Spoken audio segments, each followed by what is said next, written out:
Good evening, everyone. This is Mayor Shawyn Patterson Howard. Welcome to Sundays with Shawyn.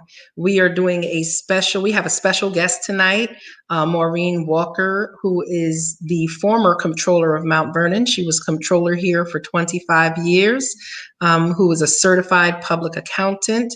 And served the city of Mount Vernon very honorably. We have Ms. Walker here this evening because we want to talk about policies, procedures, and protocols surrounding financial management, the role of the comptroller, the role of the office of the mayor, the role of the city council, and definitely really focusing on the budget process and how city finances work. We're asking that you please take a moment to share this video. Please take a moment to share this live video with friends and family or start a watch party. We want to make sure that we have as many people tuned in because this is such a critical topic and there's been much conversation in our community about this. I'm going to bring in Ms. Walker right now so she could just introduce and share a little bit more about herself. But I want to be very clear. We invited Ms. Walker here as a guest tonight. She is not looking to run for city comptroller. She is quite happy, enjoying a very peaceful life with her family. But we thank you so much, former Comptroller Walker, for coming in and speaking with us and the community tonight. Yeah, thank you so much, Mayor Patterson. I'm happy to be here. Thank you to the viewers who are watching us. And let me just put for the record, okay? Good evening to you all. Good evening, Mount Vernon. Before I begin my presentation, I'd like to let my viewers know that I am now fully retired. I taught at both the graduate and undergraduate college level for over 20 years. But despite teaching opportunities in Georgia colleges, I am committed to enjoying my retirement. I now reside in Georgia, and I'm enjoying spending quality time with my husband of 45 years and my family. I've also rekindled friendships with many former Mount Vernon residents who now live in Georgia. And I'm very happy to continue being in touch with many of my friends who continue to reside in Mount Vernon. So on that note, I'm very happy to be here to see how much I can help. All right. Well, thank you so much. So, Maureen, we want to really just start this evening out having the basic conversation about the budget process. As you know, in the city of Mount Vernon, the budget has not gone forward and been adopted on time in several years. Last year, we did not adopt the budget until the end of February. I took office in January. A budget had not been adopted in 2019 for the year of 2020. It was not adopted for 2019 until late in 2019, I believe at least February in 2019. So it's been a few years since the budget has been on time. And this year we were doing everything in our power to adopt a budget on time. I had asked my commissioners to have their budget projections to me by the end of August, which they did. We went through, we started to really look at the numbers and drill down into the numbers and see what was feasible. But one of the biggest challenges that we got on our end is getting actuals in revenue and expenditures from the comptroller, numbers that would really inform our budget development and numbers that we felt were accurate and that we could rely on in putting together an accurate budget document. We sent emails, we made calls for budget meetings and to sit down with the comptroller to no avail. In the end of September, we did receive some very initial numbers. Actually, the numbers were sent to us in October. We're giving some initial numbers, but not numbers that would be really helpful to the budget development.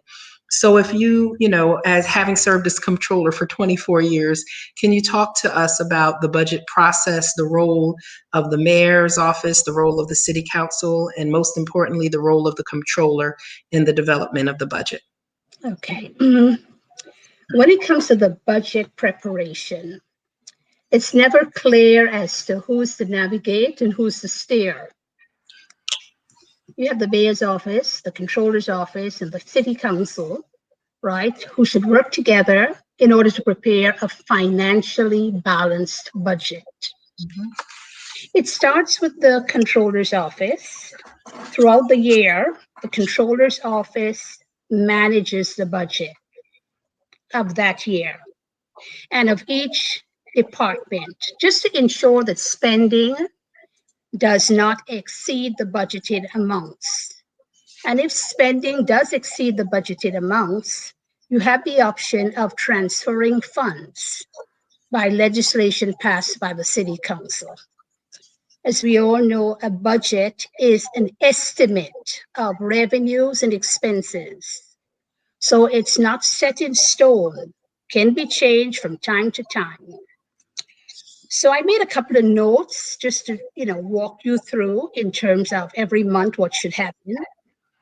In August, beginning as early as August, the city charter mandates that the assessor's office provides the controller's office with the assessment valuation role. This assessment valuation is very key to the preparation of a budget. And it goes through the mayor's office. The assessor would give it to the mayor, and the mayor would send it to the controller's office. That's done as early as August. In September, all departments should begin to prepare their wish lists for the following year's budget. You can start earlier than September. The only downside to that is that you need to get the most recent actuals of expenditures and revenues. If started in September, departments will need to update their appropriation numbers. And when I say appropriations, I mean expenditures, in order to reflect actual numbers they would have received from the controller's office. Now, the controller's office is very, very key to this process because it's the financial documents that are prepared in that office. For example, revenues, estimated revenues, expenditures, and all the other things that go with preparing that document. That's done in the controller's office. On a monthly basis, the controller's office should issue a spreadsheet to the mayor's office and to the city council and to all the department heads. This is a document, a report that's generated by Munis.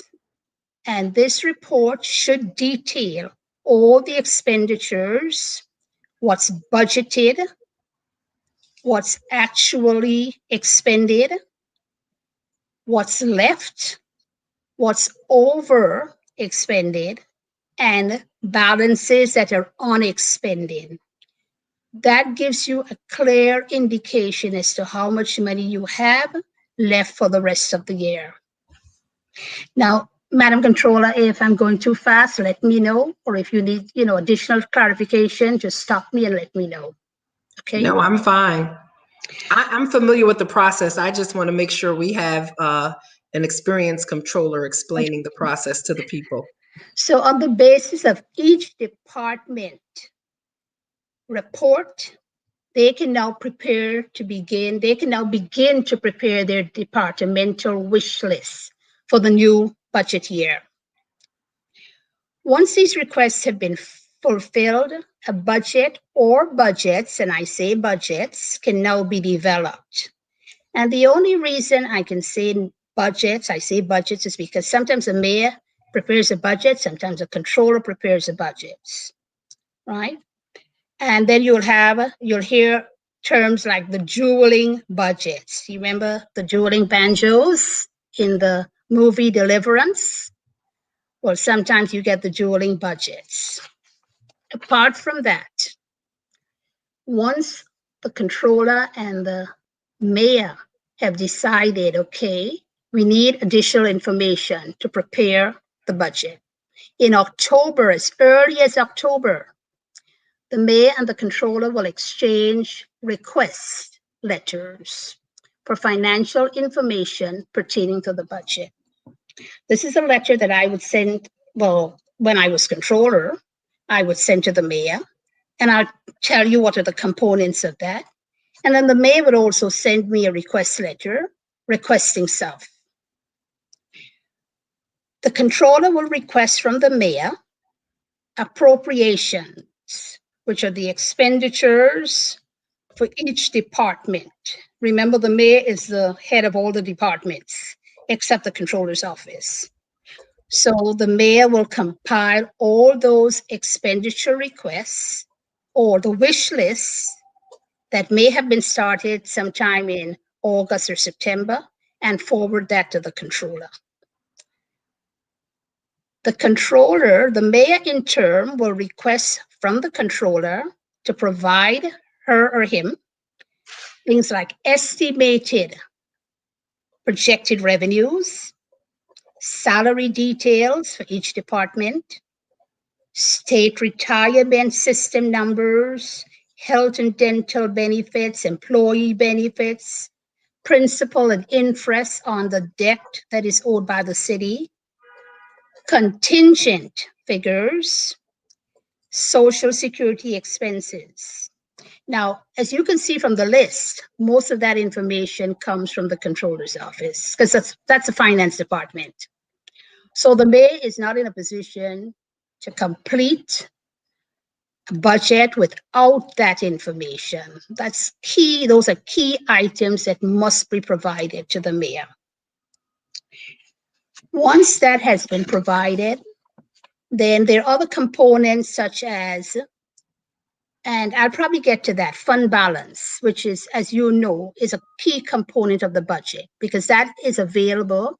If that's available, it allows the city to reduce any pending tax increases. Now that's October. So in November, what happens by the end of November, a budget should have been prepared. And it should have been presented to the Board of Estimate for a vote. In past years, it was always the week before Thanksgiving that budget was prepared. And that preparation comes after the mayor, the controller, and the president of the city council have sat down on several occasions. They've put their heads together and they have agreed on revenues and expenditures. Once that has been agreed upon, the mayor, the controller, and the city council president, they are the members of the Board of Estimate. Now you can have an annual estimate for the following year, which you can vote on at the Board of Estimate. Any two members of the three are needed to pass the budget. Only two members. It can either be the controller and the mayor. It can be the controller and the city council, or it can be the city council and the mayor. So any two of the three votes are needed to pass that budget. After that passage of the budget at the Board of Estimate meeting, a date and a time is then set for a public hearing. That public hearing can happen anytime after 3 days have elapsed after you voted at the Board of Estimate. We all know that at the public hearing, the Board of Estimate holds a public hearing. It's like a meeting of the Board of Estimate. We go there and we listen to the public. We take their input into consideration. And depending on what is said or what the issues are, or whether the public finds that the tax rate is too high, or they say that you have too many employees, etc., etc., the Board of Estimate, the three members will go back to the drawing board. They can either decide we're changing the budget based on what has been said at the public hearing, or we will not change the budget. If we decide to change the budget and add, whatever alterations based on the hearing, that's it. We don't have to have another hearing by the public. The Board of Estimate will change, and they've agreed on that, and they've decided, okay, that's the final budget from the Board of Estimate. That budget is sent to the City Council now, so that they can determine when they would like to have their hearing.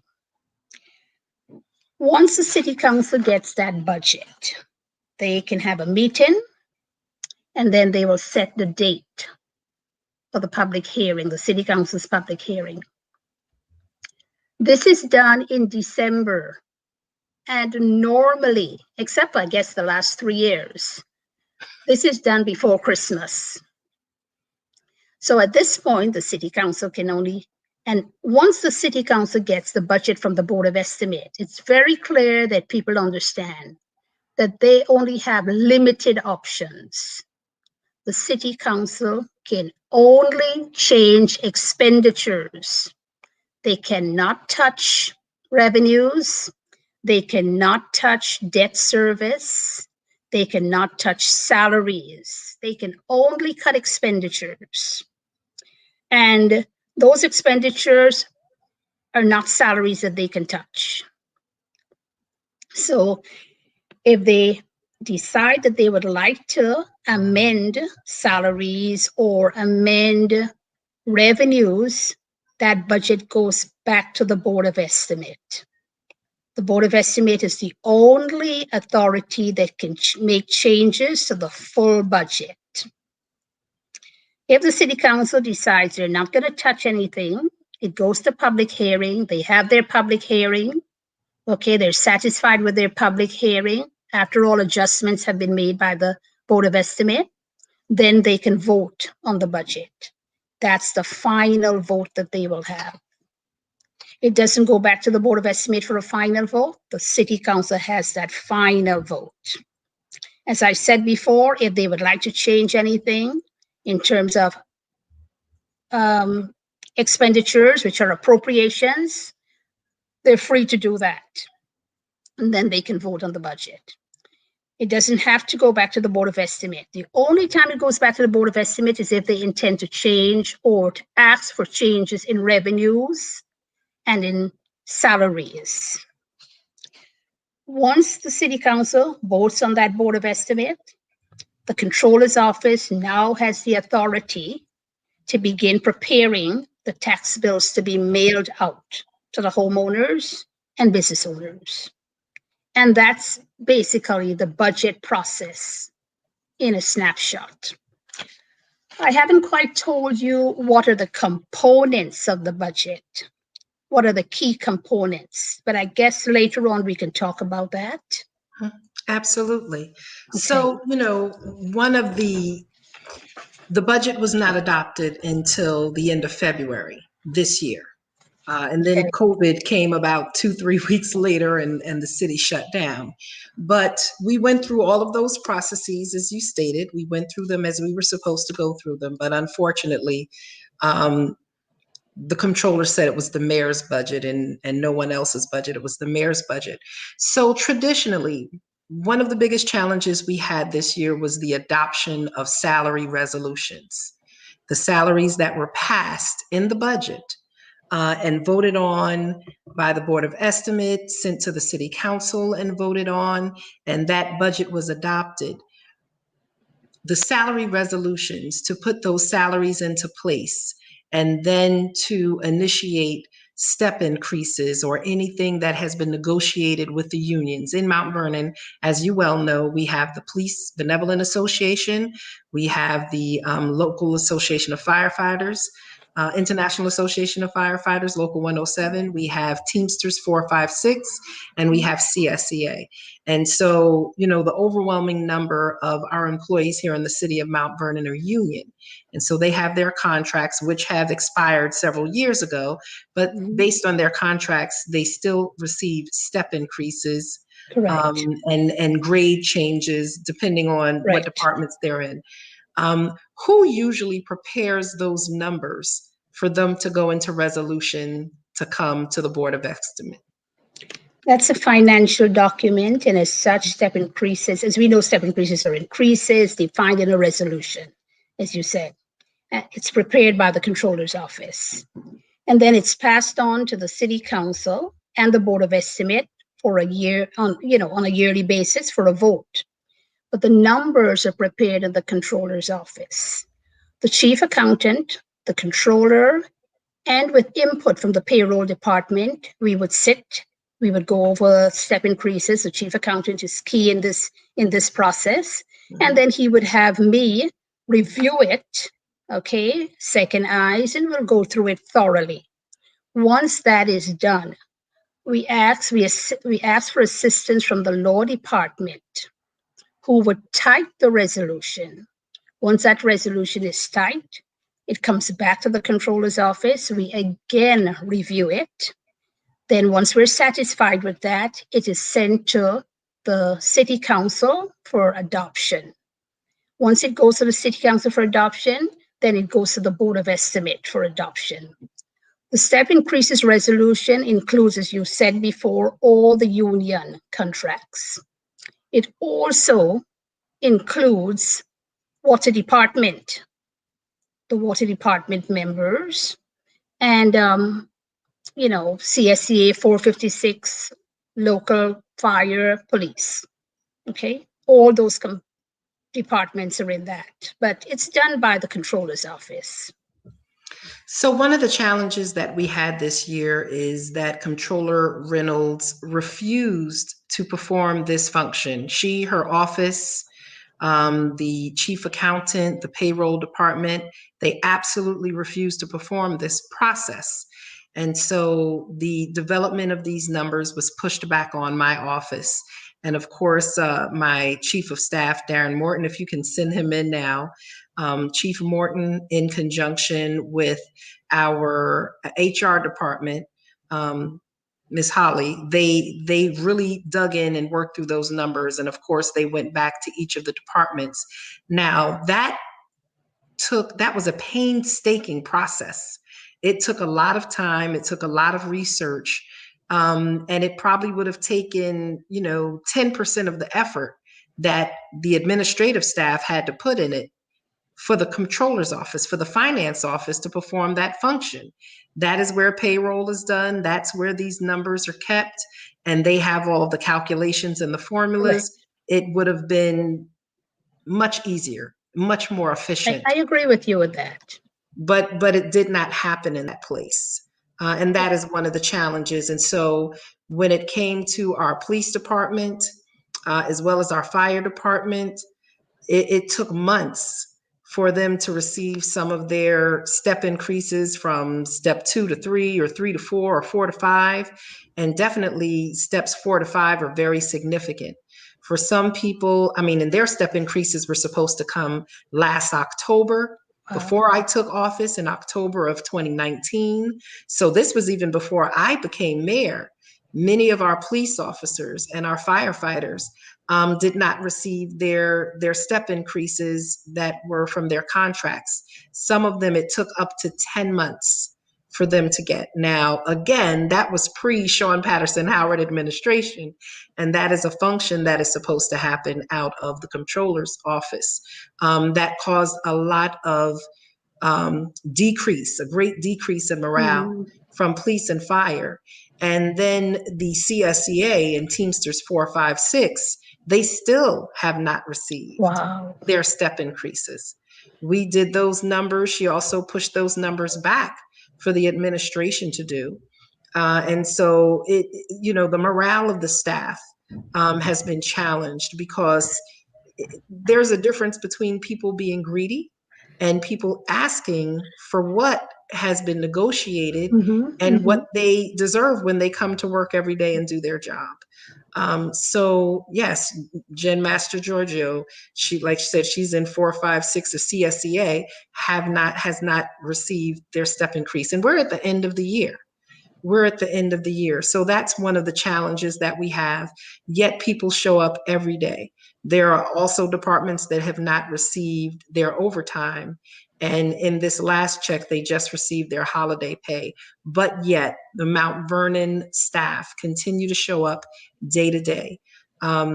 There are many challenges. There are many challenges. You know, we have a lot of capital needs in the city, and capital needs have not been budgeted for years because there had not been a capital project board since 2010. So, the physical conditions that our staff come to work in are difficult.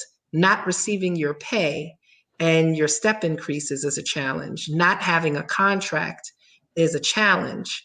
And these things existed before I got there, and they continue to persist even now.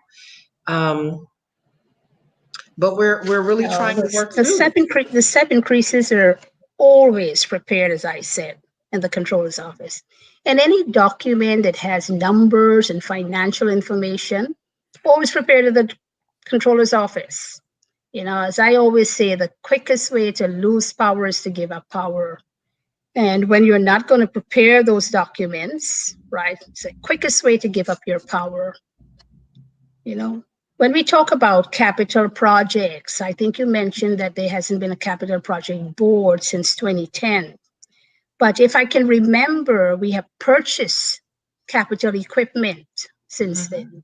Because once you have the ability to go out and bond, okay, any department that requests capital items, we can go out and do a short, a bond and get that money, sell that bond to get the capital equipment. So that's enough. But I don't think the city's in a position right now, from what I've heard and what I've read, that they can go out and bond because you guys have no financials. And you cannot bond without financials. What was our bond rating when you were the controller? The last time when I left, I believe off the top of my head, it was an A2.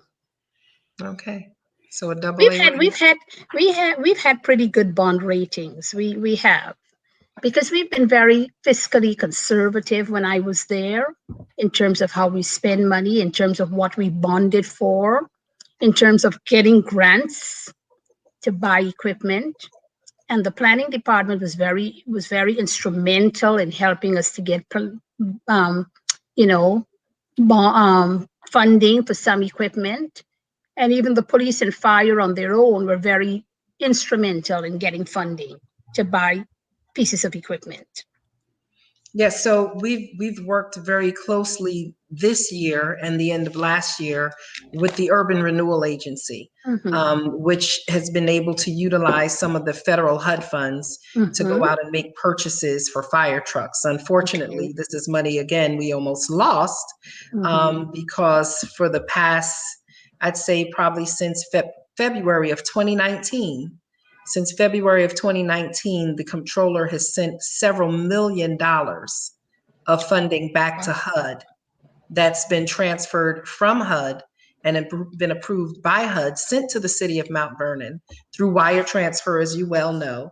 But the Comptroller has sent that money back to the federal government. That's unheard of in my time. We would never send money back, never. We were always looking to see how much more we can get. Exactly. I mean, this is money, we as residents pay federal taxes. And HUD is just one of the ways some of those federal tax dollars that we send to Washington comes back. They're not giving us anything that we didn't send to them in the first place. And you definitely don't want to send that money back. And then you've got to be careful. If you don't spend it within a certain period of time, you cannot access it after that. I mean, the HUD standard through the Urban Renewal Agency is once the money is received by the city, it's transferred over to the Urban Renewal Agency. Within 72 hours. Within 72 business hours. Now, there's monies that have been down in the finance department going back to 2019.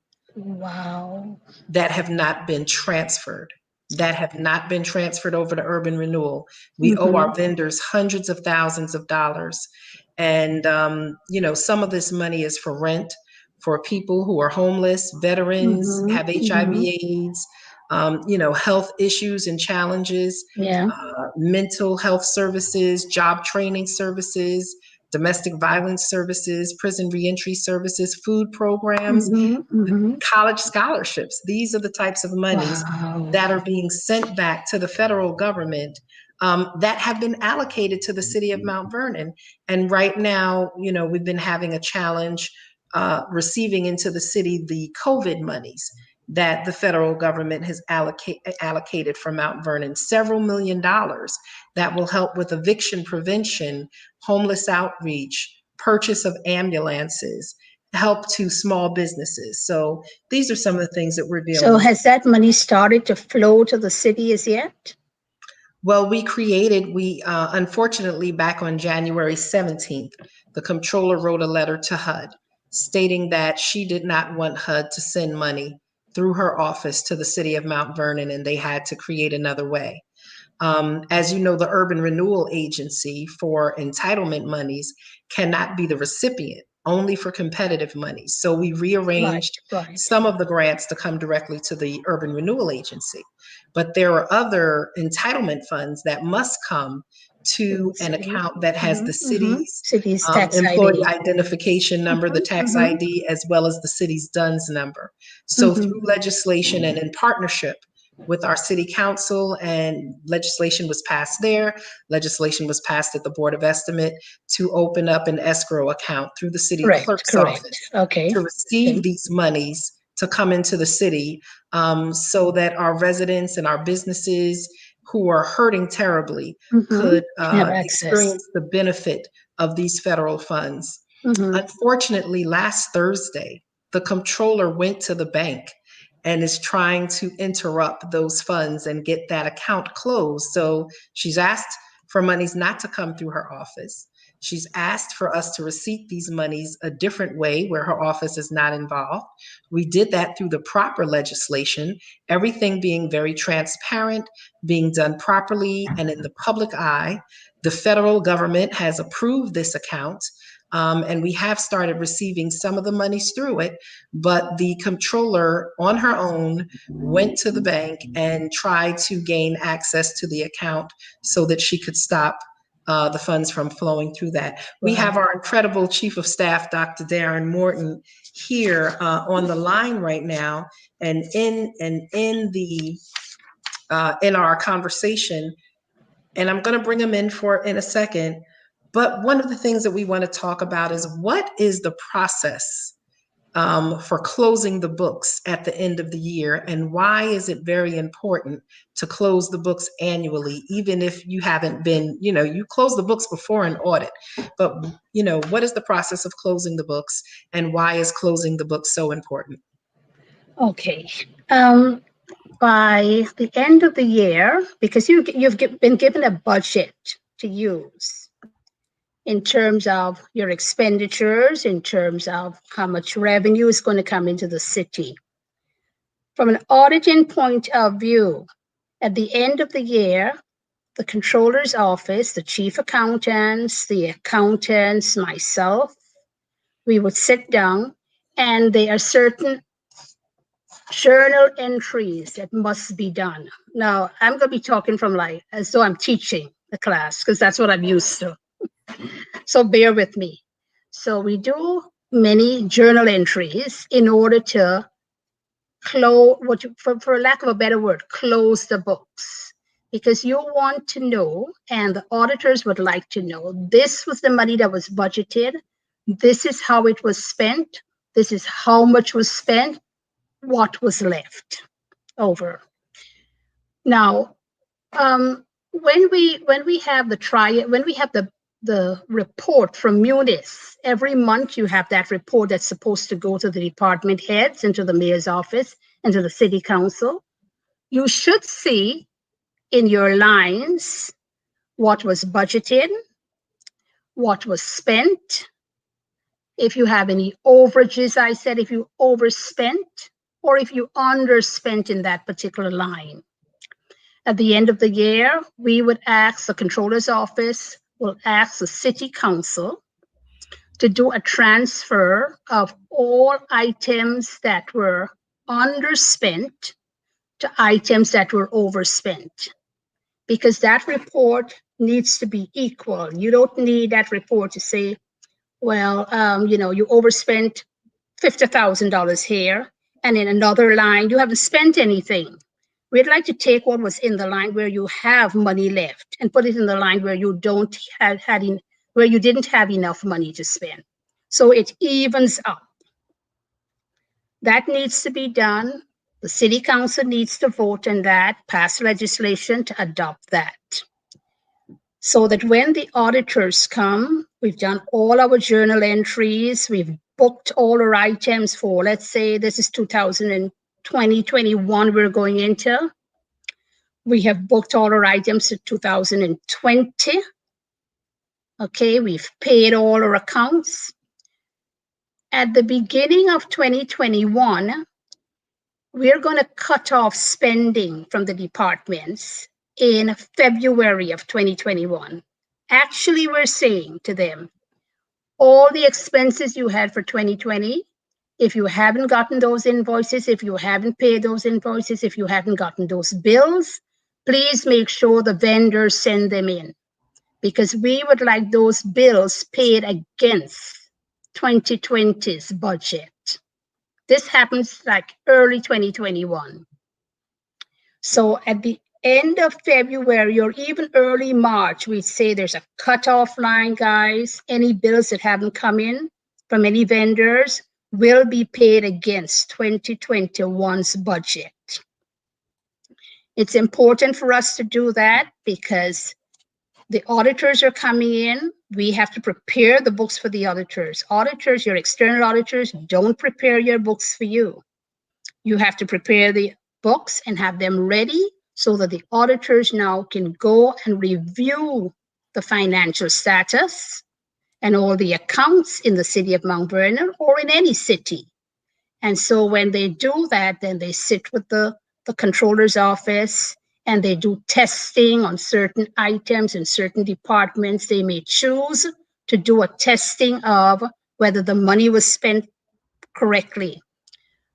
External auditors are not looking for fraud. That's not their job. They are looking to make sure that those financial statements are presented in a fair condition. And the city has actually done what it's supposed to do according to the charter and according to the budget. And that's why we talk about closing the books, cutting off at that point in time, probably in February or March, all items that are going to be levied against the 2020 budget in 2021. So that in 2021, let's say in April, May, if a bill comes that should have been paid in 2020, okay, it has to be paid in 2021 now because the books are closed. Right. So, it's like saying, well, it's when it's incurred, when the bill was incurred, you pay it against that period. It's not when you paid, but when it was incurred. If it was an expense that came in 2020, it needs to go against 2020's budget. That's why we have that cutoff. Thank you so much. I mean, I'm enjoying this. I, as someone who has my master's in public administration and who served as an executive director and a CEO, and as a program director for 25 years, I've had to manage budgets. I've had to do journal entries. I've had to do bank reconciliations. These are things that you do as part of your executive role. I've never been the comptroller, but I have had to manage and lead audits for the companies that I ran or the programs that I ran. And so I'm very familiar with this. One of the challenges we have, and Dr. Morton, you can chime in, is we will bring, and for the past few years, bills will be brought to the comptroller's office, and the comptroller's office will reject the bills and will not accept the bills, and therefore will not pay the bills. And so we here are dealing with bills from 2018 that we're still trying to get paid that have been submitted over and over again. We have bills that we've submitted back in January and February that now still in December have not been paid or the comptroller refuses to accept them. And if she doesn't stamp them into her office, then, she decides she doesn't have to pay these bills, or that we've been derelict in our duties on this end. So one of the things that we're constantly seeing and that she's saying is you don't have money left in your line. I mean, back in March, she was telling us in DPW that there was monies that we did not have available in a line. And I'm saying, but we just passed the budget a month ago. We did not expend all of the monies in that line in a month. So one of the big questions that we have, since the comptroller has not closed the books from 2017, 18, and 19, is how much of the 2020 budget has she used to go back and pay old bills? This is a report that we received.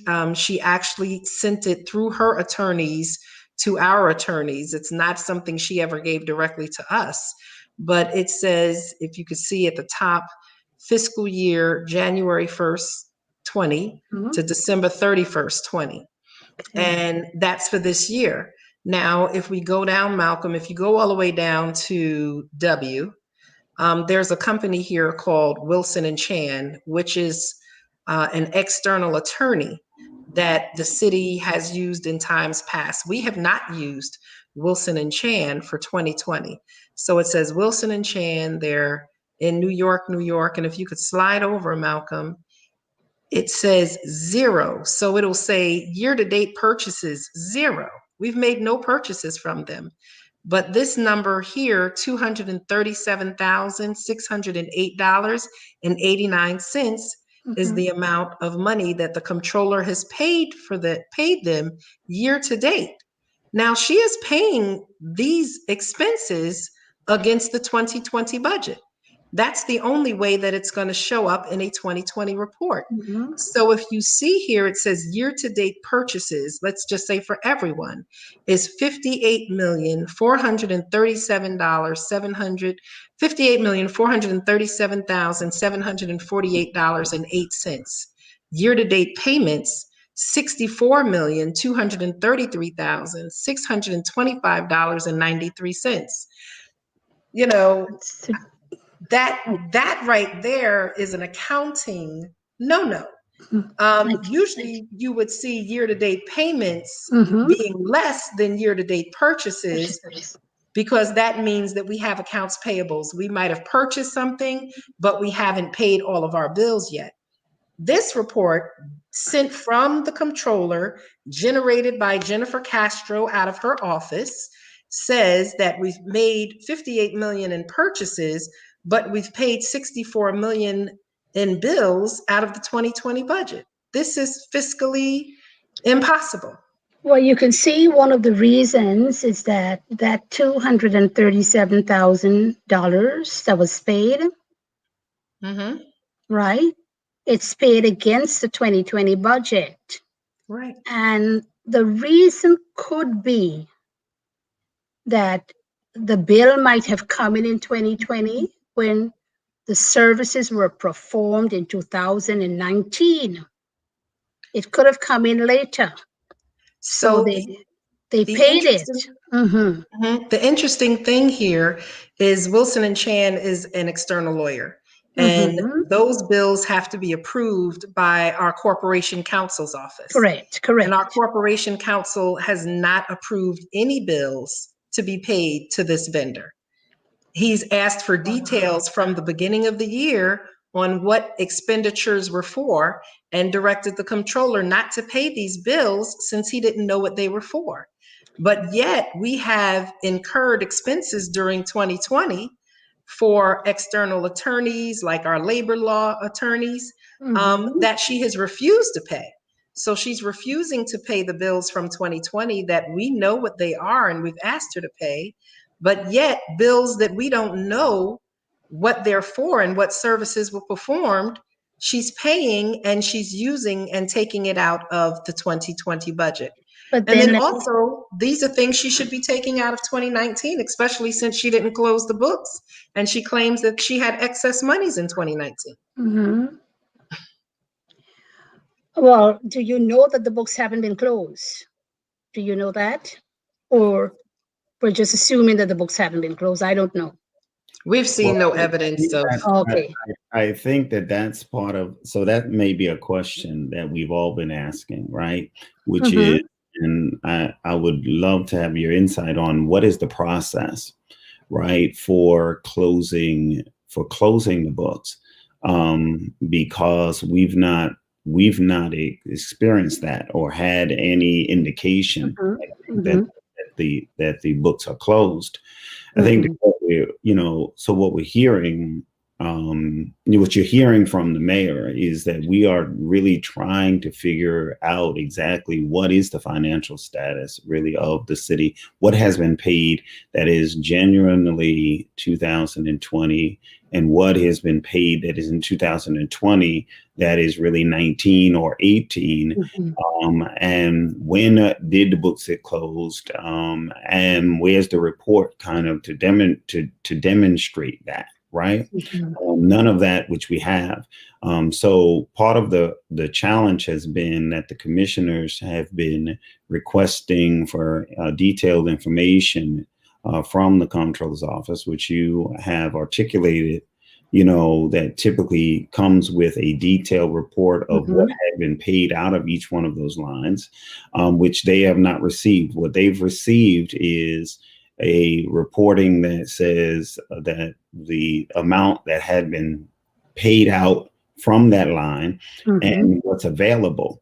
But as for who's been paid and how much of it that was, so that they could then compare that with what their submissions have been to the Comptroller's office for this fiscal year, they have not received. So One so that's second, what we need Chief. to know. Right. We're going to have Malcolm load that up, so we'll be able to talk. But we want you to load that up, Malcolm. Yeah. Like when I was a commissioner back in 2016, I received detailed reports from the Comptroller's office at that time, letting me know what was budgeted in that line, what we spent, how much we had left, and if we'd overspent, that we needed to transfer monies from other lines. Correct. Malcolm, can you pull the reports up that we've So been getting? So just a minute before he does that, that's a quick question. So what typically is the process for closing the books?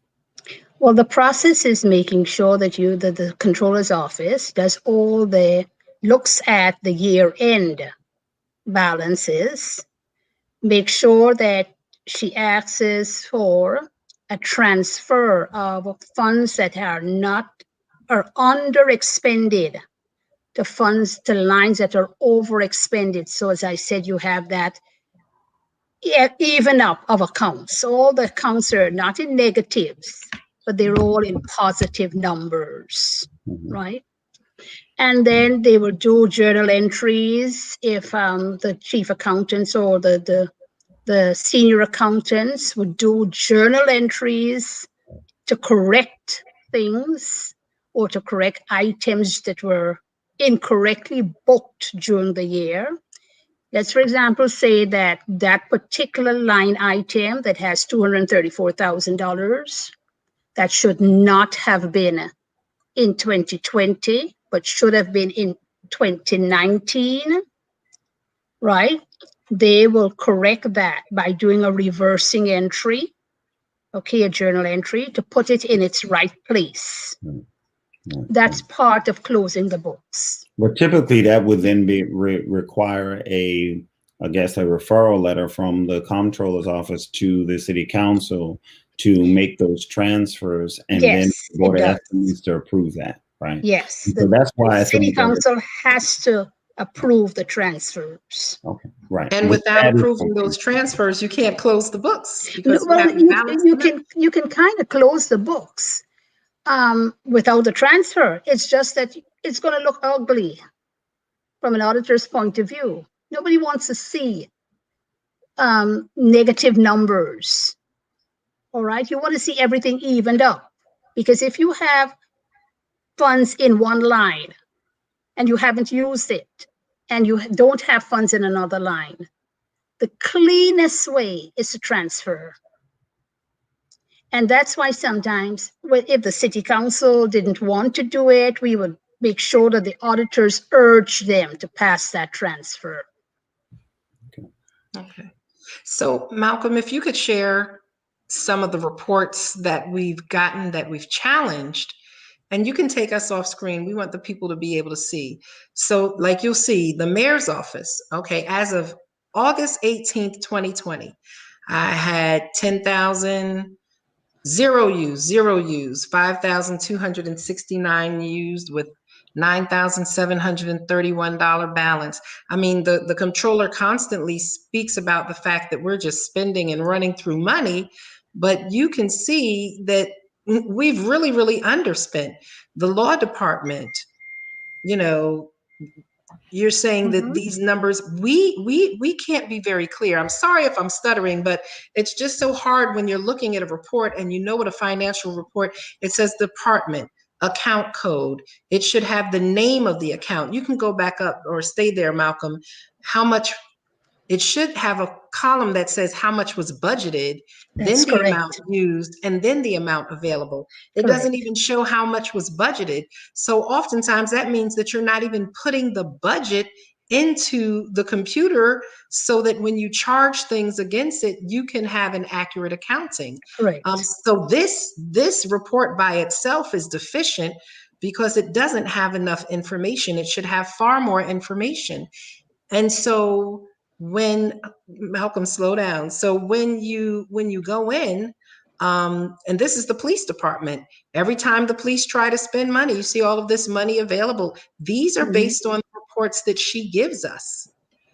We've said The report that, is clearly lacking the budgeted amounts, and it's clearly lacking the code the code description. those minimum, there should be another 2 columns in here.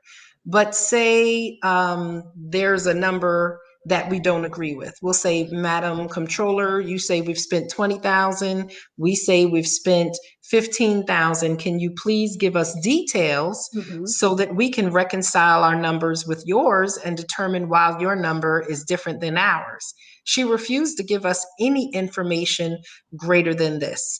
And if you're using Munis, which is the government version of QuickBooks, to input every bit of revenue sent in, every expense, every vendor, every check cut, it's just a matter of putting in dates and running a report. It's very simple. It takes no time or energy, but we cannot get this level of detail from her so we can know why her expenditures are so beyond our expenditures. Which means it could be that Munis is not used to generate that this report. This is not a Munis generated report. No, it's not. And Malcolm, if you can just go down further. So all year, and especially during budgeting time, we've been asking for, you could stay right there, Malcolm. We've been asking for, please give us estimated revenues, estimated expenditures, so that we can prepare the budget, so we can understand what we've spent, what's been taken in, and how we're going to prepare our budget for next year. So September 28th, 2020, this report is generated from the Comptroller's office and sent to us. Now, if you look at the second line on here, it says report year 2019 revenues. These are revenues. So in October, she sends us a report that tells us how much money came in 2019. That doesn't help us in 2020. That was one of our biggest challenges. We have not received a report on revenues from 2020 to date. She continues to say that revenues are down in the city of Mount Vernon, but she has not provided us with a revenue report. Malcolm, if you can go down to expenditures. So here in the same report, dated the same day, report year January through September 2020, she's providing us with expenses. And Malcolm, if you can go all the way down to the bottom. And Chief, you can chime in at any time. Is there a final number on here? No. So she didn't calculate that. So, these are the numbers that she provided us with. Again, it was Right. not There was necessary. no right. There was no total down at the bottom. However, once again, I mean, what we did is we basically extracted that out of a PDF, painstakingly once again, in order. And again, I'll say this. My role as the chief of staff is to try to support the mayor to move the thing forward and try to get us to a place where we can do what is necessary for the people of Mount Vernon. And so in doing that, we've spent, some hours. Malcolm, myself, the mayor herself, and some other key, administrators from offices that have a financial background and understanding to pull this information out of this PDF form, and to go through it line by line and to look to make sure that we had all of the accurate information as reported from this document that the comptroller provided. And once we did all of that and went back and triple checked it, and again, of course, there's always a human error, but we've done it so much now. We basically then went and totaled all of the expenses as of August. And when we finally calculate all of that, it amounts to that as of that September date, that we would have spent about 66% of what was budgeted. Now we recognize that by that time, if you're on mark for the budget, then it would suggest that you spent 75%, right? Plus 9 months. So from a theoretical perspective, or on the face of it, we're actually about 9% below the budget. Now, what we do know is that there's an anomaly, right, this year because of COVID. So so some of the revenues have been affected, which is why it is crucially important for us to be able to make sure that we're getting the 2020 revenues in order to kind of compare them against that, right? And so, so based upon the documents that we received from the comptroller's office, we would have spent about 78 million, of the budget, 78.3 million. The projected amount that for 75% of that would have been 87.8 million.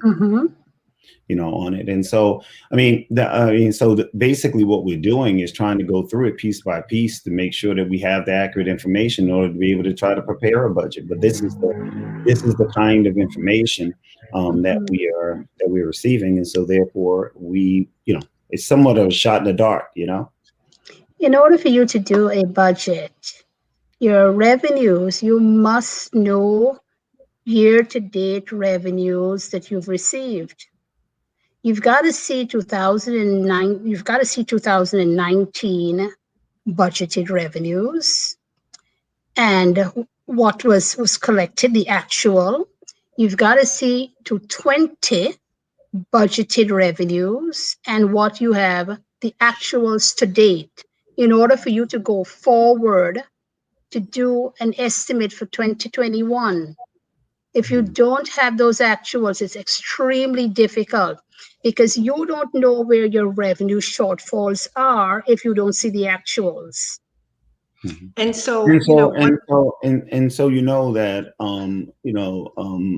Maureen, we haven't sitting on our hands, right? I think some of the commentary is that the administration is just sitting, on their hands on this.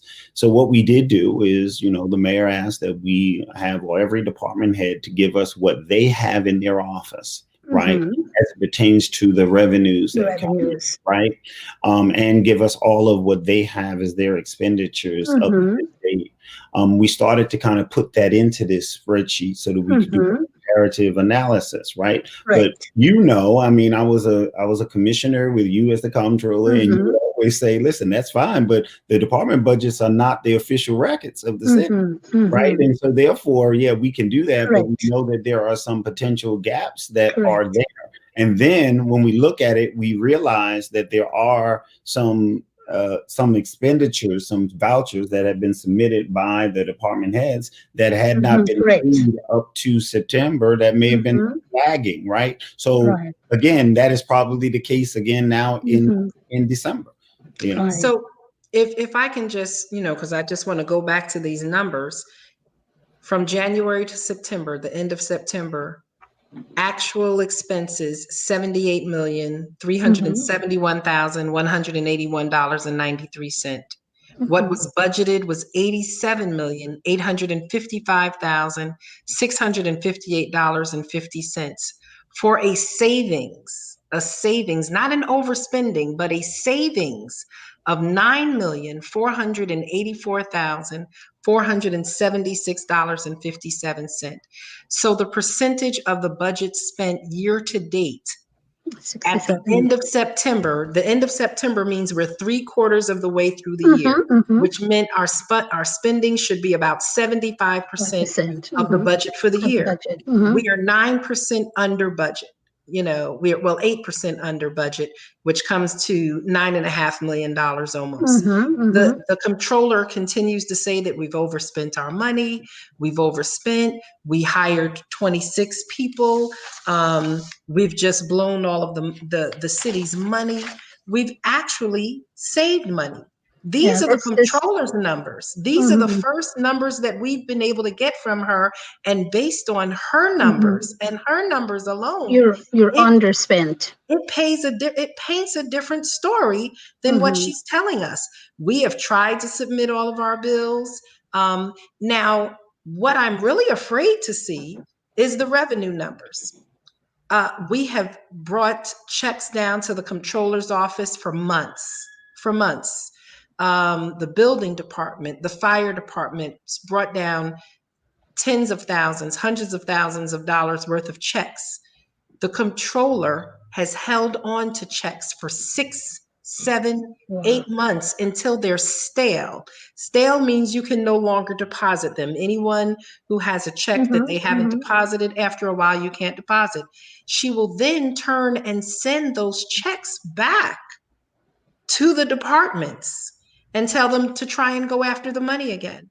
Now, if you've already provided someone a permit and you come back to them 8, 9 months later and ask them for a payment, that's going to be very hard to get. So we could even say this is the amount of money we've turned over to her, but we have no idea on what she has deposited.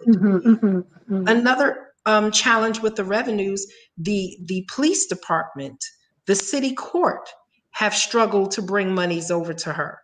Cash, check, to give her these deposits, and she's refused them. She hasn't taken them in at all.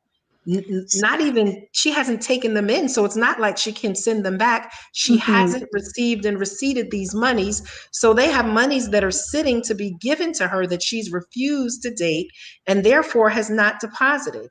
We have the school district, we have private residents, we have businesses who have been trying to pay their property taxes for months. She has turned their money away. She has refused their monies.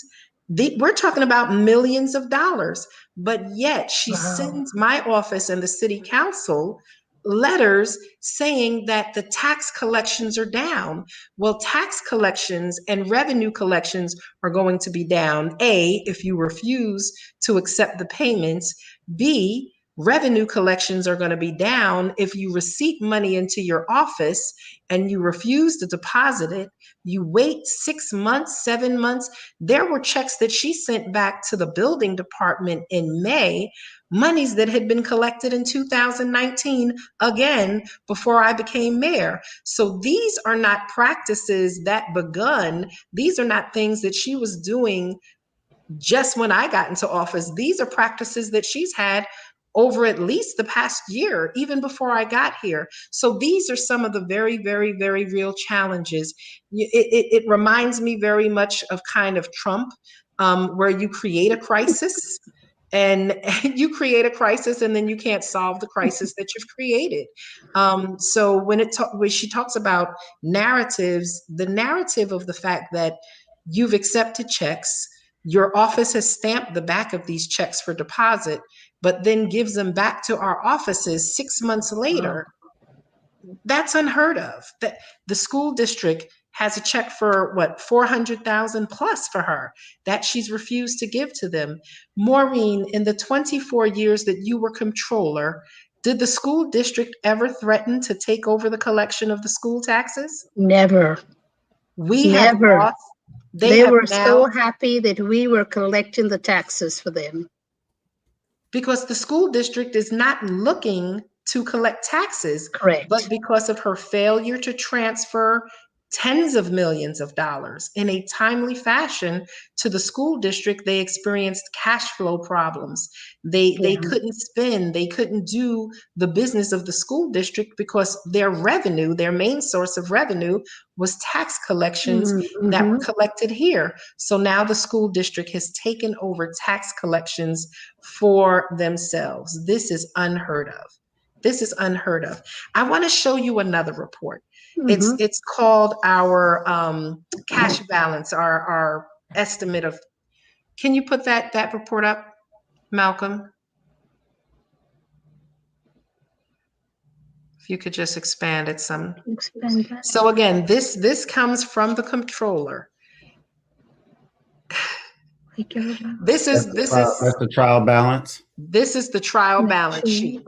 So if you look at the top, you look all the way to the left, it'll say cash, cash, cash, cash, all the way to the left. So you'll see it says cash net payroll, $18 million negative balance in the bank, APs, negative $19 million, money market account, negative $14 million. If you go down a little bit, where's that negative $26 million? That's taxes, negative 26 million. If you go down to taxes received current, negative 53 million. Taxes received current, negative 19 million. So, I mean, everything in here says that every one of our bank accounts are negative. I mean, negative by hundreds of millions of dollars. But this is what tickles me and makes me terrorized and just shows the level of incompetence of our comptroller's office. Then it says fund balance. Can you show that, Malcolm? Fund balance. These are numbers that come from the comptroller's office. Fund balance. Positive $71,693,287.80. The fund balance we have, if we have $71 million, almost $72 million in our Go over to the ending line. Go over to the ending, $71 million in our fund balance. If you have $71 million in your fund balance, you have no problem. There should be zero tax increases for the next 5 or 6 years. If you have that type of money. Or longer than that, we should be able to repair our firehouses. We should be able to repair the Dole Center, the Armory. We should be able to fix up the police department so that they have a real firing range in the back. And the only way I can see that is fund balance is very, very tricky. Fund balance has several levels to it. You have things that are like unassigned and assigned and restricted amounts, okay? But I've never seen a fund balance with that amount of money. That blows my mind right now. And you're a CPA, which you're a certified public accountant? I'm a certified public accountant for the last over 30 years. And you teach accounting? And I teach accounting and graduate level? Correct. And I've taught these things, you know.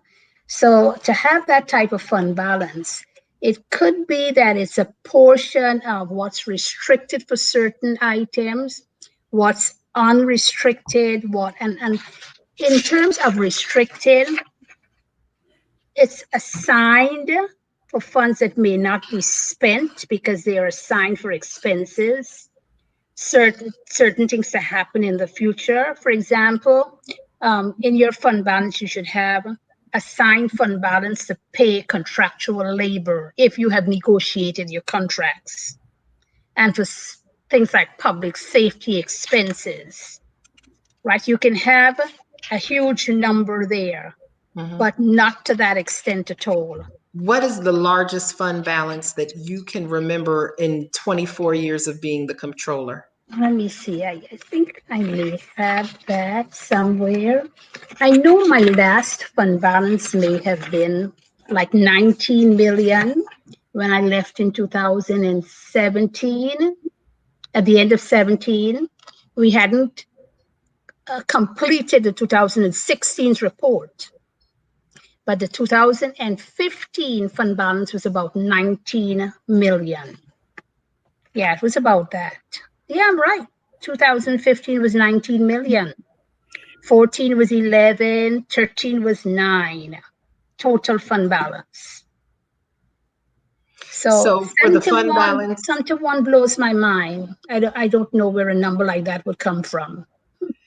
so I mean, there would be no reason for not having contracts for police, fire, Teamsters, and CSCA. I mean, the bottom line is we know that that number is inaccurate, just When like it's I inaccurate that we when have. I left office in 2017, at the end of 2017, I had worked with the unions and we had already settled the contracts for the unions. Fire, it wasn't police, I think it was just fire and CSCA. Those contracts were settled. It was left for the mayor who was in office to sign off on those contracts. Never did. But we had already negotiated those contracts. At the end of 17, going into 18, they were never signed off on. And so now those guys are without contracts. No, nothing has been negotiated since then. So when And people, that was unfortunate. you know, we've seen a large exodus in this past year, and of course in years past, of people in the police department transferring. We've had probably about 15 in the month of December. Mm-hmm.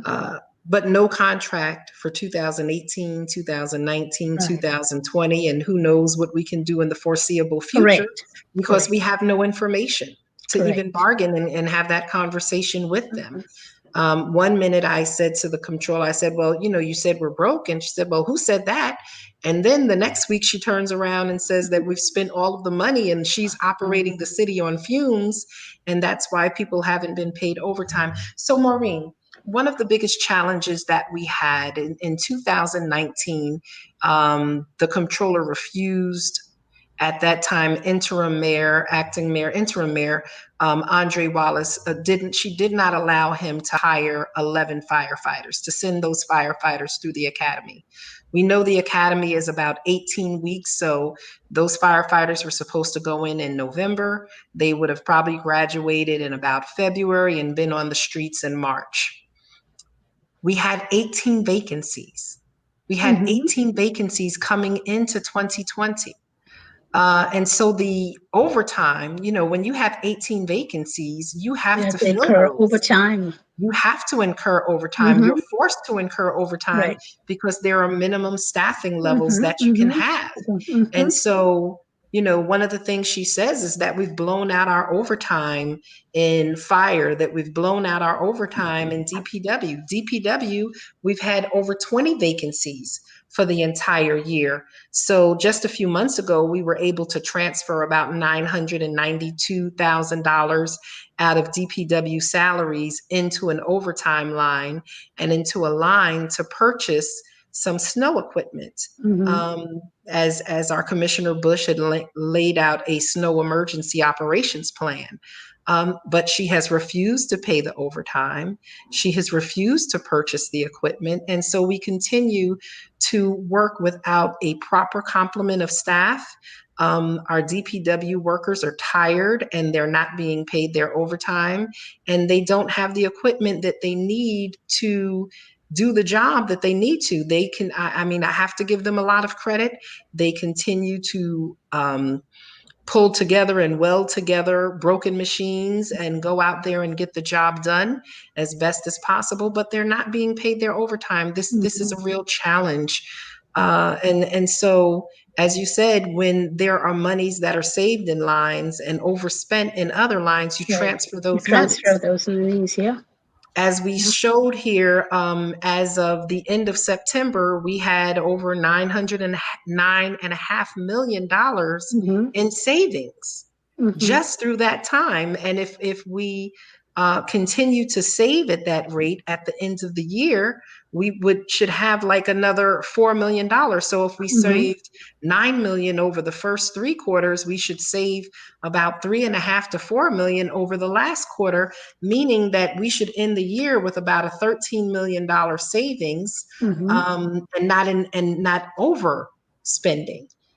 She talks about some of the positions that were added in the budget that she worked with me on in the beginning of the year, Mm-hmm. and then she abandoned when she realized she couldn't get a raise.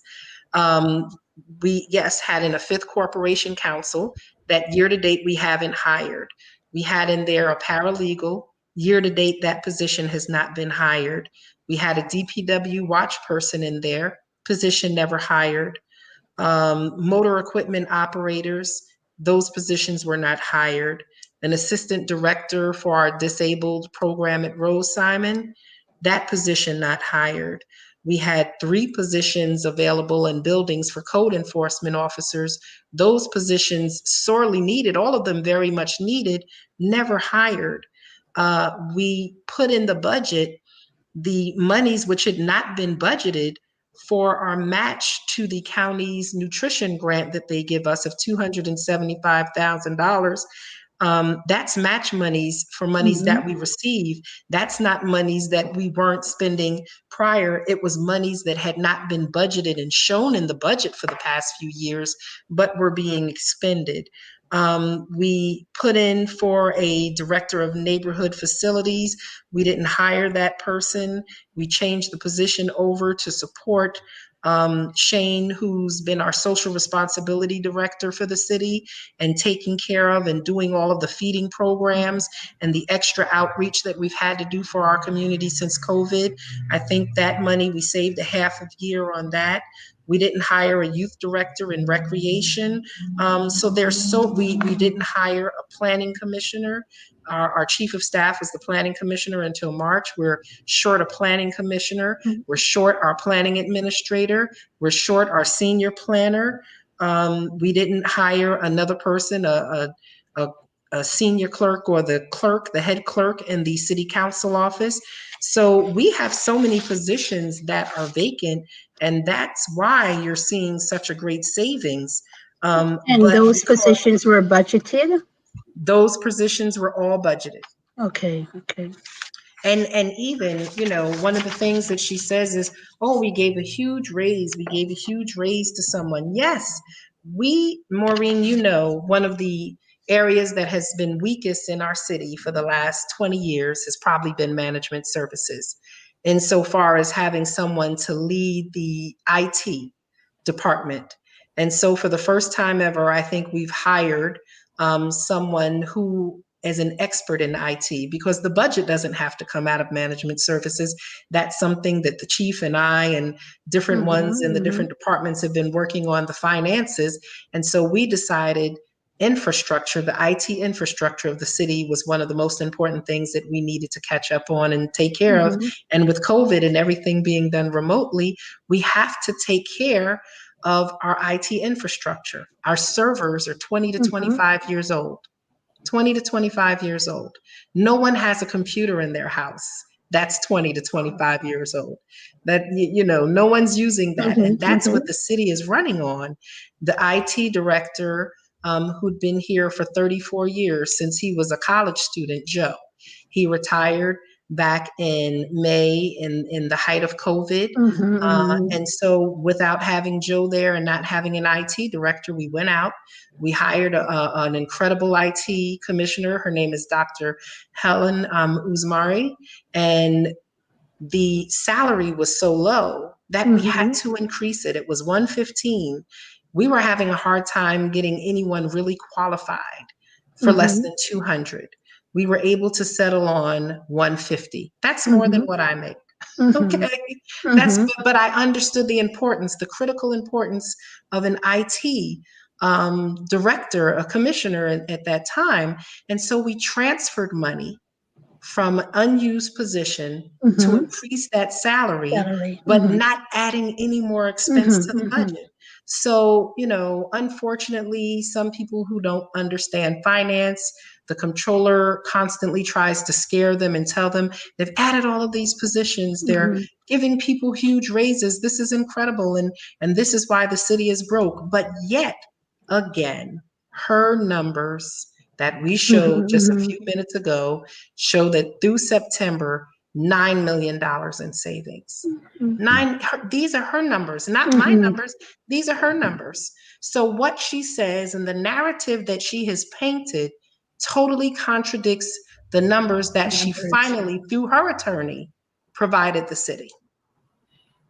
And let me say, I think that, and that's why I think that it's very important for us to make sure that we are trying to get as much of the details that we potentially can from the comptroller's office, especially around the revenues, because that will help us to kind of be able to balance what is happening, right? And the mayor talks about the $9 million that is projected budgeted. Surplus, but we also recognize that there also are some deficiencies in the revenues, right? But without having that information in front of us, we can't necessarily speak to it.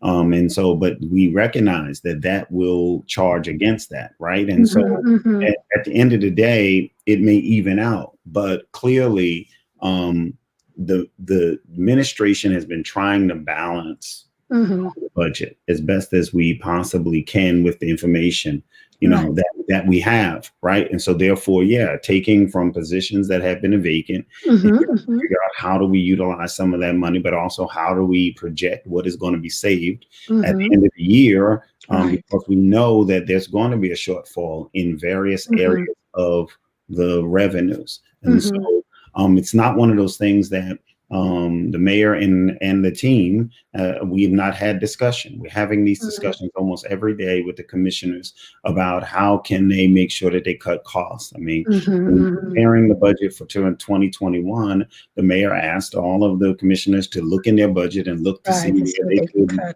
they basically come up with a 10 to 15% decrease. What we understand and know, right? But it's hard to move forward with any projections or completion of the budget if we don't have a clear understanding of what the revenues are, what the actual expenditures are, and if they were appropriately applied. I mean, it's going to be very important if you're going to prepare a budget. It has to be structurally balanced, and your revenues have to match your expenditures. And you have to get those revenue numbers. And as I said, there's certain revenue numbers that you may be able to get from the state. Okay, like your state aid, you can project that. You can probably ask the departments, like the fire department, about revenues for the permits. Okay, the building department, you may probably get an idea, but you have to be able to match that to see what was projected or what was budgeted for 2020. All right, and what you think may be an actual number, as close as possible. The worst thing to do in preparing a budget is to overestimate your revenues. You always want to underestimate your revenues so that if they come over budget, that's a good thing. And that's how you kind of generate a surplus at the end of the year, right? The surplus is generated when you have more revenues than expenses, and that extra money that comes in as a cushion, that goes to the fund balance every year. So you've got to be very, very careful when you estimate your revenues. It's always better to underestimate them. Right. Right. So one of the things also that the comptroller continues to push forward and has since the beginning of the year in her public narrative is she says that the city of Mount Vernon has 212 police officers, 149 DPW workers, 158 firefighters, and over 700 other employees. For the 20 some odd years that you were the comptroller and when you left in 2017, about how many employees do you remember Mount Vernon having? I think we've had about 700 in total. About 700 in total, not Mhm. 1,200. No, Malcolm, no. can you put up the graphic from the state auditor's report for me, please? So, wow, Maureen, even though you've been gone 3 years, you're pretty much spot on. No, it's very close to that. This Boy. is the state auditor back in August said that Mount Vernon had 710 budgeted employees. Now that's budgeted employees. Right. That doesn't even mean the actual employees with 18 vacancies and fire and 20 in DPW and vacancies all throughout the city. We probably have closer to about 660 employees. Yeah, we've never had 900 employees. She said That 1,200. number may have included your youth seasonals, the children who come on in the youth program during the Yes. summer, Right. because sometimes you can hire and Reverend Morton, you would know more about that. Right. 300 to 400 young So people for the summer. So now, Maureen, we have closer to about 465 young people that we're able to hire in the summer and throughout the year and after school. Those 465 young people should not be counted against the budget because they are not paid by city tax dollars. Correct. I'm They're sure you paid get by grants for grants. that. Yeah. Absolutely. I'm sure you get grants. So to mislead the public in believing that we have 1,200 staff um, working for the city and getting nothing done and that we're just living fat off the tax dollars of Mount Vernon, that's just totally untrue. As the state comptroller's report right here on the screen says, we have 710 budgeted employees. Like I said, we have closer to 650, 660 actual employees. And the difference between what the city comptroller, Deborah Reynolds, reports of 1,200 employees and the 710 that were budgeted are our summer youth and our after school and our year-round youth workers that are paid totally through state, county, and federal grants monies. Again, this need to misguide, misrepresent the state of finances in Mount Vernon. It's just not professional. You have a CPA, and I know in a conversation the other day you said you would never do anything that is going to put your licensing, your certification. That is so true. In jeopardy. Never have done that. Our current comptroller has no licenses and no certifications to speak of, so I guess she's not concerned about putting those in jeopardy. We had qualified people in her office, like Ashley and Javon, individuals like that, some who were terminated while on maternity leave, incredible. Others who left just because they saw the financial workings in the office, like Jennifer Master Giorgio went over to DPW because professionals do not want to put themselves at risk for doing things that are illegal or unethical. And so we've lost some great talent. We still have talent down there, but unfortunately they're afraid to step forward and do the right thing or say the right thing. I guess one of the last things that I want to talk about is sales tax. So with COVID happening, sales tax has been a big revenue loss around the county, around the country, but we've worked really, really hard to make sure that was just not one more area that we lost revenue in. And so if you look, this comes from the state comptroller's office. Again, the comptroller says that we're really, really short year to date, that we've lost so much money. And that's one of the reasons why we're overspending. Mount Vernon In 2019, year to date, we had collected 20.2. In 2020, even with COVID, we're just 0.3% below, 1.7 below 1.7. what we'd collected. Then I think we are budgeted for about 22 million. So if we stay on track, okay, Malcolm is doing lots with the technology. Thank you, Malcolm. If we stay on track, Mount Vernon, we should probably get to about 21, 20, well, let's say we will reach almost our budgeted amount. What was your year. budgeted amount for 20? What was your Our- budgeted amount for 2020? Our budgeted amount for 2020, I have to go back and look, but I believe it's about 22 million. That's pretty good. About 22 million. So again, we're going to reach our sales tax number or come very close to it. Yeah, the budgeted amount was 22,125. Well, 22, 125. Mhm. So if you feel that you're going to come close to that, at least you have sales tax that you can project for 2021. So that's a number you can project. And one of the things that we did do, we did hire someone in IDA, understanding that with COVID, it was going to be a major challenge, working with the businesses to come into compliance with all the COVID regulations, helping them find monies to operate their business. So we hired Robin Mack, and she's been our Director of Business Development and Business Compliance, and has worked very closely with our business community while they were closed, also in preparing and working with them to go through the phase 1 through 4 reopening and how to manage this COVID environment, which is very new. We were up 12% for the third quarter of the year. We're up 12% for the third quarter. So we've really done a heavy rebound in our taxes. Our tax collections for sales tax in Mount Vernon has rebounded better than every other major city in Westchester. Yeah, I'm impressed.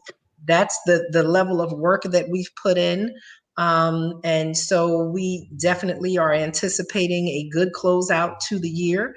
We know that this is the time that people are doing their holiday spending. We're hoping that last federal COVID relief comes through to help our residents. And so we are comfortable with some of the things that we have done to save money. We are comfortable with some of the ways that we have tried to increase efficiencies here in the city of Mount Vernon, and that we're working with our commissioners to do the work. Our biggest challenge is that our comptroller is not receiving money from taxpayers. She's not receiving money from department heads who are trying to bring in their revenues from permits and other fees. And that's a major challenge, and is not sharing accurate revenue numbers with us year to date or detailed expenditures so that we can reconcile our books. The last thing, and Maureen, I don't want to give you a heart attack, but the city has 39 different bank accounts. We only have viewing access to one. We have no access to View Munis, which is our city's financial management platform. And so again, we are operating the city in the financial blind. We are totally reliant on the information and the numbers that the comptroller gives us. And based on what we have received, we've saved almost $9.5 million through the third quarter. But yet she tells everyone that the city is totally broke. And we have no money. We're operating on fumes. We have 1,200 staff, and that we're bleeding fiscally right now. So it's very hard for us to plan for the future of the city with a partner who holds all the information, and then the information that they release is either inaccurate, deficient, or they just she lacks the ability to put the proper information together. It's very hard. We're doing the best we can. We will work with our state auditors and with our paid auditors to try and come up with something to move our budget process forward, because my greatest fear is that come January 1st, she's not going to pay anything because we won't be able. She'll say that we don't have a budget, and with a budget, she can't send out tax bills, and without sending out tax bills, no revenue is coming into the city. And we're right now on the financial cliff, and each day I call the state comptroller and say, look, either put Mount Vernon into receivership, which is something that no one would ever ask for. But if you are financially operating in the blind, then what's worse than not knowing? Choice. We have no choice. I would rather for the New York State Comptroller to come down and take over our finances, or send in a control board, at minimum a control board, because a control board will come in and review and provide oversight. But if the city goes into receivership, or worse, we go into bankruptcy because we just don't know what's going on. I'm really, really concerned. We're concerned, but with that, we're trying to push forward and do the best that we can in our community. You guys are probably at a point now where you need some intervention. You've got to get some intervention. We've been begging for intervention. The three parties have to come together: the city council, the controller, and the mayor. You guys have to come together to the table, because this is about the city. And I would hate to see the last 24 years of my hard work in generating surpluses and keeping that city financially stable go up in flames. I've worked so hard to make sure that that city was financially stable, that I'd hate to see that, anything other than that. So some intervention needs to happen, right? You need to go forward and prepare a budget with the information you have. Try your best. I know it's difficult because you have no financials. So when it comes to using fund balance, there's no way in which you can say I can use $1 million or $2 million, because you don't know what's the status of the city's finances. And I know we've gone late, but there are two last issues, and this won't take more than 5 minutes. As the comptroller, you have the right to audit the different departments. The comptroller has audited and requested audits for different departments, like the Urban Renewal Agency, the Water Department, DPW, the Law Department. On March 2nd, she asked the Urban Renewal Agency, she wanted to do an audit of 2016. We gave her about 200 pages of documents saying these are all of our bank records for every month from all of our bank accounts. These are all of our expenditures, thousands of expenditures on Excel sheets. And as the comptroller, you would usually do a sampling of the expenditures? You do a sampling. You don't have the whereabouts to go into detail. You choose, let's say you choose a few accounts and you do a sample. And for me, I've always done internal audits of the city from the time I took office. Every year I would do 1 or 2 audits. But I would concentrate more on the city departments, not necessarily the IDA nor the urban renewal, because those were 2 other audits that were done independently. They're just components of the city's financials. So I wouldn't really, concern myself that much to do an internal audit of IDA, nor urban renewal, nor the water department. My concentration was more on the departments within the city that affect the financials directly. And as an auditor, you're not really looking for fraud. Okay, especially external auditors. Internal auditors are a little different. But if fraud does come, if you do see it, then you have to go and dig a little deeper. but you don't have the time to do that detail, inspection. You do a sample. Oh my goodness, I think I just forgot the last question I was going to ask. But I mean, you've given us so much, and I just truly want to say thank you. You're Chief, welcome. is there any final thoughts or questions that you have? No, I don't. I mean, well, I don't have any questions. I think you have laid out for us exactly what it is that we are up against and what it is that we're going to need to do. I think we've articulated that we're doing the best that we can to try to get this budget done. It is the mayor's goal that we get it done and get it done as quickly as possible. And so therefore, I mean, as you noticed, I was writing down as you were talking, because I want to make sure that when I go back to have conversations with the department heads, that I know exactly what it is that we're going to try to get from them to be able to craft a draft budget for the mayor to present, of course, to the Board of Estimates. And we'll look at those key revenues that we can get from the departments, and we'll get what we can get from the state. And the rest of it, we'll have to continue to get from the Comptroller in order to do that. But at this point, I think we all agree we cannot wait. We cannot wait to do that. So we're going to have to do what we can to kind of move it forward. So thank you. You guys are so welcome. I still have the city's interests at heart. Okay, so thank you, Madam Mayor. Thank you, Reverend Morton, and to the viewers. Okay, and I just wanted to say to all my friends in Mount Vernon, Merry Christmas, Happy Holidays, Happy Kwanzaa, Happy Hanukkah. You guys be blessed, and please be safe. Thank you. And thank you for doing an incredible masterclass on municipal finance. You're welcome. And what it looks like to work collaboratively in city government. Thank you again. Blessings to you and your family. Enjoy Georgia. Enjoy your retirement and your family.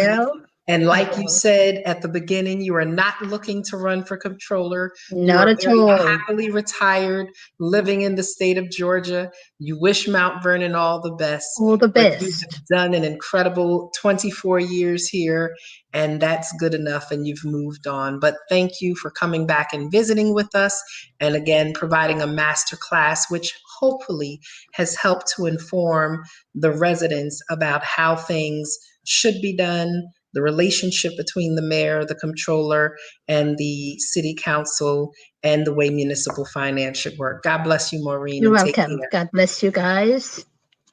Be well. Good night, everyone. Last thing, please, Mount Vernon, if you are behind in your rent, if you're behind in your mortgage, please reach out to Legal Services of the Hudson Valley and Westchester Residential Opportunities Program. They will help you pay up to 4 months of your mortgage and of your rent. The deadline for the mortgage program with Westchester Residential Opportunities has passed already, but push and try and get your paperwork in today, tomorrow, Tuesday, Wednesday. Just continue to reach out to them and see if they'll extend the deadline. They want to spend this money. They want to help the community with the foreclosures. The rent deadlines for rent eviction prevention, those deadlines are rolling, but please do not wait until you're in court for eviction to reach out. Do not wait until your house is in foreclosure.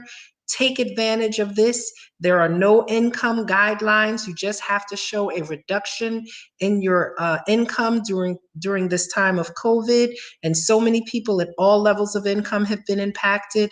And the last thing, for those of you, regardless of your income, who have a need for food and nutrition assistance, please come out tomorrow to the Dole Center at 3:30. We will be giving out tens of thousands of pounds of food, fresh produce, canned goods, fresh meat will be available tomorrow at the Dole Center at 3:30.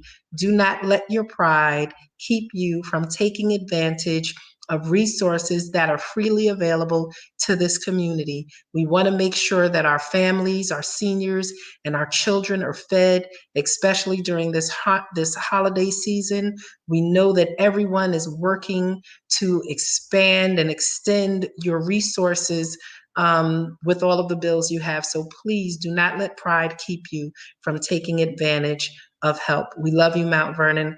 God bless you. And again, Merry Christmas, Happy Kwanzaa, Happy Hanukkah, Happy New Year. We appreciate you. We love you. Good night.